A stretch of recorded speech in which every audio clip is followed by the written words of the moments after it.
What's going on, guys? Welcome to my channel. My name is Christian Lombardi. I'm a content creator here based in London, and today I'm going to teach you how to take your photos to the next level by using these two cards. Basically, your investment is going to be about like $1. That's all you're gonna have to pay for this, and you're gonna see a massive improvement on how your photo looks and how much dynamic range you can get out of your camera with this simple trick. So today I'm gonna be taking photos of my model and partner, Helena. She is going to be with us to help me out to demonstrate the ease of use of these two tools, and let's gonna jump into it. I'm not gonna take more of your time, and let's just go for it.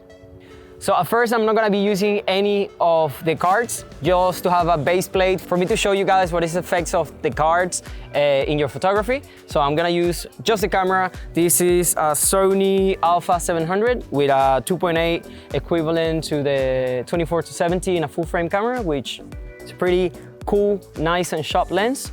This is a crop sensor camera, so I'm gonna be showing you that you can create stunning images basically with everything. So let's go for it. Let's start. Can you stand a little bit more in? Yes, that's good. I'm gonna be using the shade and the sparklets of light to create some nice and interesting shadows on Helena's face. It's actually really nice. All right.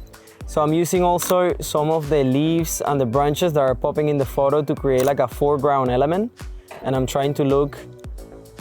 Can you look like through the lens to me? Because it's really interesting how your eyes are getting lit by the sun. Yeah, that's very nice. It's probably enough photos. You're probably seeing enough photos already of how does the photo look without the use of the cards. Now let's try to bounce some light in with the white card and see the difference and how you can fill in the shadows to get a more pleasant, like a fashion photography kind of look, okay? So now I'm gonna be using the bouncer to fill in the shadows a little bit and get less dark in the image, like to balance out the shadows. This is actually very nice. I'm gonna be using, again, the foreground elements here. That's super nice. And last one, just look at me. Yeah, that's... So as you have seen with the white card, the light bounces in and it fills up the shadows and it creates like a flatter look on Helena's face. Now I'm gonna be using the black card, and also known as negative fill, and it's very used as a flag basically. So when you don't want a certain type of lighting, you can either directly block it like this, or you can subtract a little bit of light on the model, because the black will basically absorb the light that is bouncing off Helena's face and stuff and the hair, and it's gonna make it a bit darker, so you're gonna get a more contrasty kind of image. So let's give it a try with this, and I hope you like the end result. Let's go. So I'm gonna be putting up the card super near Helena's, as close as I can to get to her without getting into the camera. So can you close a little bit more your arms? Just a little bit. Yes, that's actually really nice. Okay. All right, again. That's nice.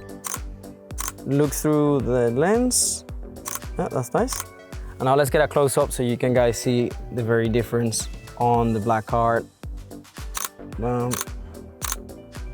So for this last example, I'm just gonna be using both cards. One of them, I'm gonna handle it to the model, so she can like self-bounce basically light to her face. And I'm gonna use the other card to create negative fill and get a very nice and contrasty, like a two light kind of setup with only using the cards. So pretty interesting. Let's go and see how the result works out. So Helena now is gonna be grabbing the reflector, and she's gonna be bouncing light off her face, as you can see the difference there and here. And I'm gonna be blocking the unwanted light that is coming on the side. So I'm gonna be creating a very pleasant bounce light kind of setup. Very nice.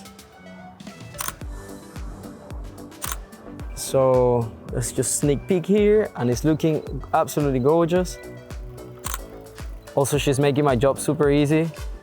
And I'm going to be now putting this black card here, so I absorb a little bit of the bounce of the light, and I create a more contrasty image with the underlit bounce light that is coming from the sun, which is, I think it's gonna be pretty beautiful. Yeah, that looks gorgeous. And one last tip, guys, that I have for you is a super useful one of the white bounce card, and it's shooting against the sun. This is gonna be like the proper shadow filler when you're getting the light right coming into your lens, so you want your subject to not be fully silhouetted. This is a perfect tool for you to recover some of that information and get some of those mid-tones in the skins popping. So let's give it a try and see how it looks with Helena.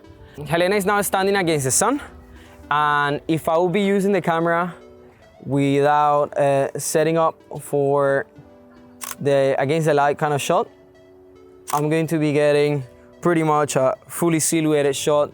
It's gonna be a very dark exposure. But if I ask Helena kindly for her to hold the bouncer, she's gonna hold it there.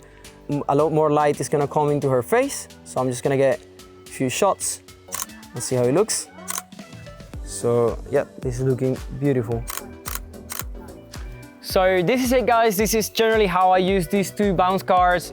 They are super useful. It's a super cheap investment that will definitely take your photos to the next level. I couldn't recommend it more, and I think it helps you to take a lot of advantage of small sensor cameras or makes the most out of any camera, really. If you learned something new, like this video and subscribe to my channel. If you want to know more things about content creation and you want to follow me on my day-to-day journey for being a better photographer and filmmaker, subscribe to my channel and see you in the next video.